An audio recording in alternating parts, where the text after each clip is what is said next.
Hey everybody, happy Sunday.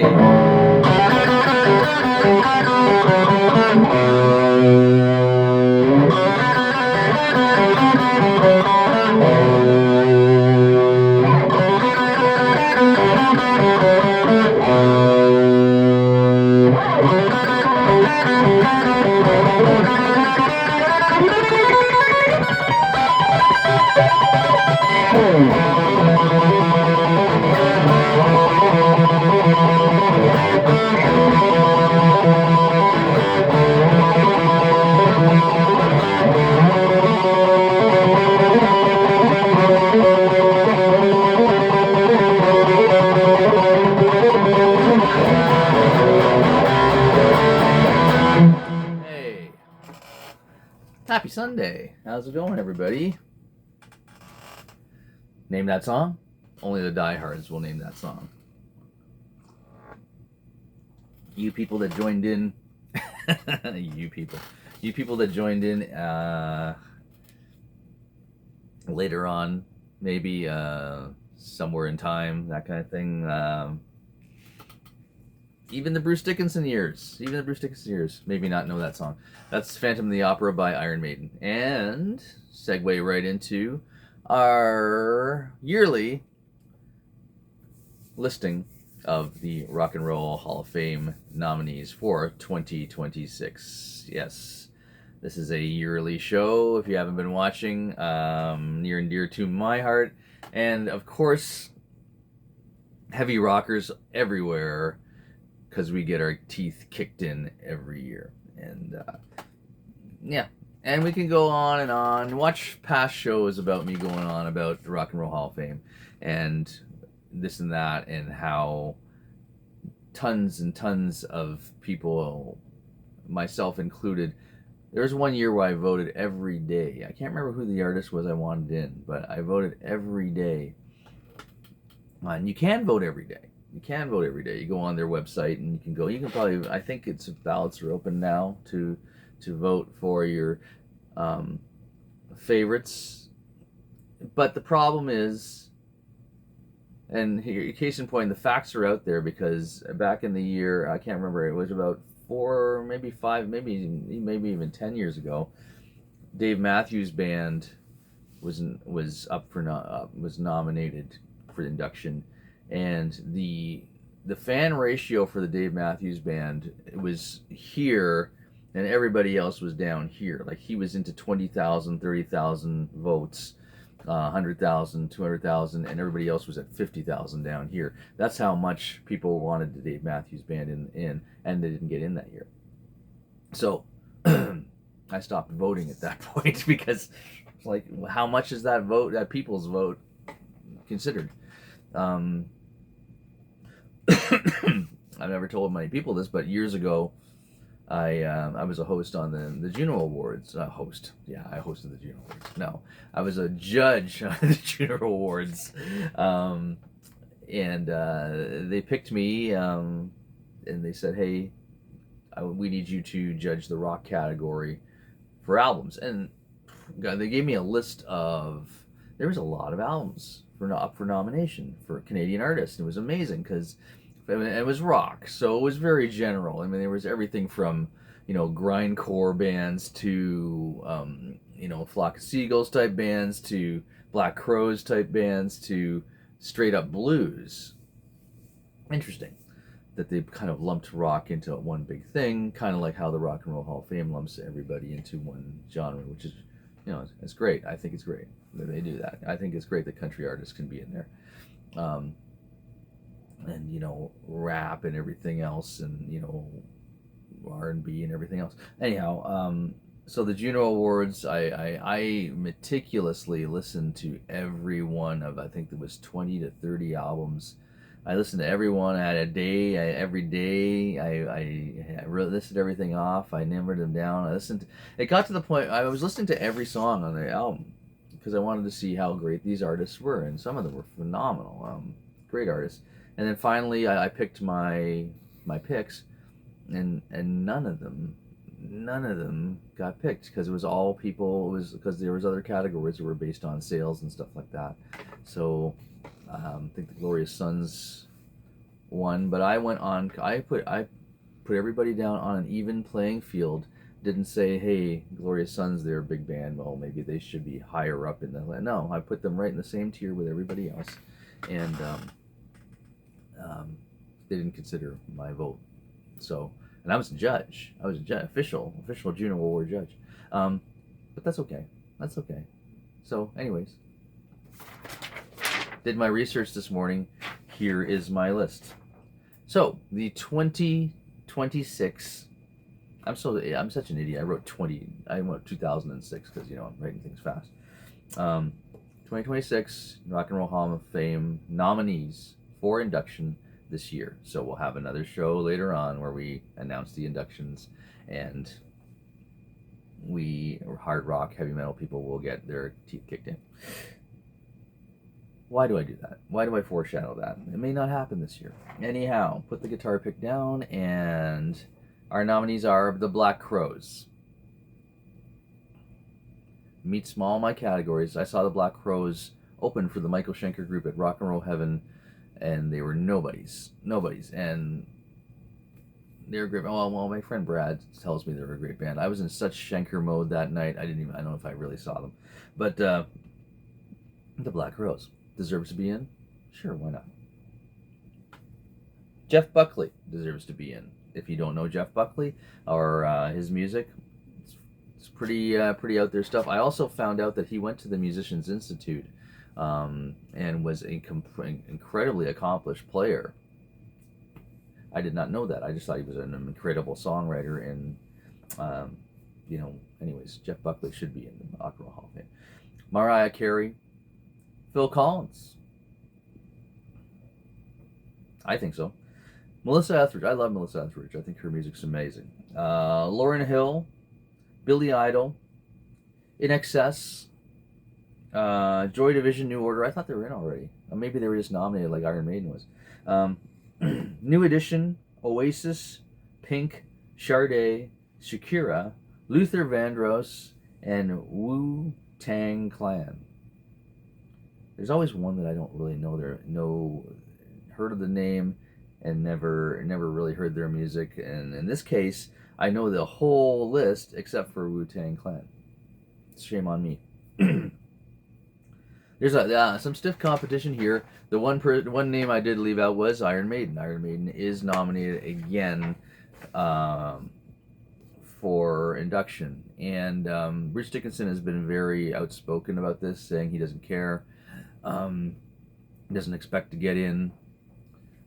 Kiss was like that. Kiss said that for years. I think Rush said that for years. Dee Snider from Twisted Sister says, there's no way I'm getting in. There's no way. And I think in some weird way he'll get in. But doesn't care. Bruce Dickinson doesn't care. But not sure what Steve Harris feels about it. Probably the same. But I think they're going to get in this year. I think they are, because a lot of their, peers are in. And the one biggest peer that I think of is Judas Priest. Judas Priest got in a few years back under some weird technicality for metal performance. So I think they'll pull out that category again from Iron Maiden and put them in. Does Iron Maiden deserve to be in? This list is an amazing list. I admire a lot of artists on this list. I think it's a great list. I think it's probably the most comprehensive list. It checks all the boxes that the Rock and Roll Hall of Fame does. Female artists, black artists, artists from other than the U.S. Because let's face it, a lot of the artists are U.S. artists that are in the Rock and Roll Hall of Fame. There's only, off the top of my head that I can see here, Iron Maiden's from England, Phil Collins, Joy Division, New Order, Oasis is in here. Oasis is going to get a huge people's vote. It's going to get the public vote is going to be huge for Oasis, and Iron Maiden will be probably in there too. I'm not sure if Maiden fans really care at this point because we've gone through this before, and I don't know. But does Iron Maiden deserve to be in there? Of course they do. Of course they do. They're the same band, basically, from the era. The core is still there. Yes, Iron Maiden has gone through a lot of member changes from the first album. They had a million member changes before the first album. I think there's a biopic coming out, which I'm dying to see. There's a great documentary on YouTube that's about 6 parts that goes through their whole stages. And I mean, the first 2 to 3 parts are before they even make the first album, because there was just it just talks about Steve Harris's drive and all that kind of stuff. And but from the first album to present, they've gone through 3 lead singers, one left and came back, which was Bruce Dickinson. 3 lead singers. The ongoing, kind of like the David Lee Roth, Sammy Hagar debate. Some people love Paul Di'Anno, who's now passed away, rest in peace, who was on the first 2 albums. And then there's Bruce Dickinson, who took the band by storm from Number of the Beast, basically. We'll say till present. There was a time where Blaze Bayley was in the band for some years. Yeah, okay, so they've had a lot of member changes. They now, Nico is now retired, still technically in the band, but retired. And quite a number of guitar changes. Original guitar players on the first album were Dennis Stratton, Dave Murray. Dave Murray's been in the band for the duration, just like Steve Harris. And Adrian Smith came in, also left and came back. Yannick Gers, who was Bruce Dickinson's lead guitar player, joined the band when Adrian came back to the band. They kept Yannick, which was, it's very cool to do that. Kept the guy, because there's a lot of guitar parts in Iron Maiden. Do you guys like Yannick Gers, you Maiden fans? There's a group of Maiden fans that do not like this guy. This is kind of an underground thing for Maiden fans, because and the main reason is because he jumps around too much on stage, and I think that's the reason why people don't like him. I don't know. To me, he looks a lot like Robert Plant, I think, and I think he's a great guitar player. I love guys who just play Strats. I like Yannick Gers. I think he's okay. I think he adds to the sound. Yeah, he does kind of do some strange stage moves. I know a few of my friends out there do not like him. It's kind of funny. Anyway, so Iron Maiden should be in. They're still a current band. I mean, if you go to Rio de Janeiro, people buy, there's so many bands that they're in nostalgia. Let's just face facts here. A lot of the bands from our youth are in nostalgic mode, or they're done, nostalgic mode, but some of them still try to kind of hold on to a current status, try to be a current band. Some of them do a good job of it. I mean, Bon Jovi tries real hard to be a current band and write current songs, even though they should be in nostalgic mode. But I think a lot of it has to do with John's vocals, and can't sing a lot of the old nostalgic stuff, so he's got to put out new stuff that he can sing. That's my opinion. I don't care what people say about that. But and then you got Iron Maiden, who is still churning out what I think solid music for an audience that still wants to hear it. And unfortunately, it doesn't transmit into North America or Canada and U.S. Mostly the U.S. They have to go on tour with what I call the nostalgic tours. And the tour that's coming through this summer is basically the first 9 albums. And of course I'm going, because those are my favorite albums, So yeah, so I'm kind of in that group of people that just wants the nostalgia and wants to hear Phantom of the Opera. I hope they play Phantom of the Opera in Canada, because it's on this. If you are a friend of setlist.com or whatever and do the spoiler thing and look at the set list, and I don't like doing that, but I always guess the first song. But Phantom of the Opera is always on the British and the Europe set lists, and hardly ever in Canada. I think it was once or twice, but why that song is near and dear to my heart. It's the first Iron Maiden song I heard. I heard. I used to be an avid watcher of the new music on City TV.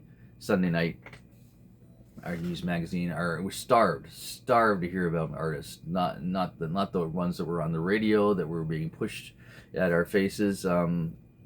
you know, and it's not like that today, but kind of is with the way Spotify and other streaming platforms shoot music to you or create an algorithm for the type of music you like and push it on you and say, hey, is this good? That's the new way of how AirPlay works. I kind of prefer the old way, even though there was payola involved and all kinds of stuff. But, you know, because everyone heard that song at the same time. Everyone heard a certain song at the same time. Hey, and we're in high school saying, hey, did you hear that new Iron Maiden song? Or did you hear the new, you know, and Iron Maiden was huge when I was in high school. You know, when Peace of Mind came out. I mean, Peace of Mind was the first tour I saw. Aces High, you know, everyone knew that song, and Number of the Beast, and it was just huge for my age group. So should they, you know, but they still have the current albums, even though the nostalgia stuff. So I think, yes, this band has grinded it out, still fills stadiums. You gotta look at that one. You gotta look at that. Still fills stadiums in Rio, in South America, in Europe. Comes to Canada and U.S. and still fills hockey arenas. Should be filling stadiums, but I know it's just you know, there's a lot of pretentious world out there in North America about hard rock music, and I think it's ridiculous that we're looked down upon by the pop people. Pop is very pretentious. You know, we're slumming. You know, I never forget when Dolly Parton, I think she got into the Rock and Roll Hall of Fame or what, I can't remember that whole controversy. I talked about it on this show before, but she comes out wearing all black leather and saying, hey, I'm a rock person. Oh, you're slumming, are you, Dolly? You're slumming, you're putting your leathers on to hang with us? Anyways, this is the problem why hard rock gets their teeth kicked in the hard rock Rock and Roll Hall of Fame. So I'm just going to go with the fact that I think Iron Maiden deserves to be in. Is it, I don't know, 4 or 5 times they've been nominated. On the single, I said it earlier, because Judas Priest got in, I think Iron Maiden will get in this year. And a lot has to do with marketing. They're doing kind of a nostalgic tour this year, blah, blah, blah, you know. So, yeah. Stay tuned. Stay tuned. I'll speak more about this when the nominations are, or the inductees are announced, which is, I don't know, a couple months from now. Might be in April, I'm not sure, can't remember. But other than that, where's hard rock actually represented on this list? Black Crowes. That's it. Because everyone else is questionable whether they're in the hard rock genre or heavy rock genre. In Excess is in the rock genre. Love in Excess, I think their songs are kind of on the edge of being harder. Not really though, but a good band. Billy Idol, love Steve Stevens. If Steve Stevens is getting inducted in the Rock and Roll Hall of Fame too with Billy, I think he should, because he was a writer on all those songs. It was a big part of the music. Still with him, still playing live. Saw him last year with Billy. He's phenomenal. Steve's in. I'm in for that vote for hard rock. Anyways, and of course the Black Crowes, as I mentioned before, and Jeff Buckley, because the guitar player in me says Jeff Buckley should be in the Rock and Roll Hall of Fame. That's it. Thank you guys. Everyone's watching the 18 to 19 minutes that's up on my screen. Cheers. Go out and see live music. My live music bands will be out there playing soon. All new Bridge on Fire, all new show for Keep the Faith. Cheers, enjoy your coffee on a Sunday. We love you guys. What do you guys feel? How do you guys feel about the Rock and Roll Hall of Fame? Comment, please. A lot of you guys are watching and have lots to say about this. Comment, please. Thank you. See ya. Have a nice week. Later.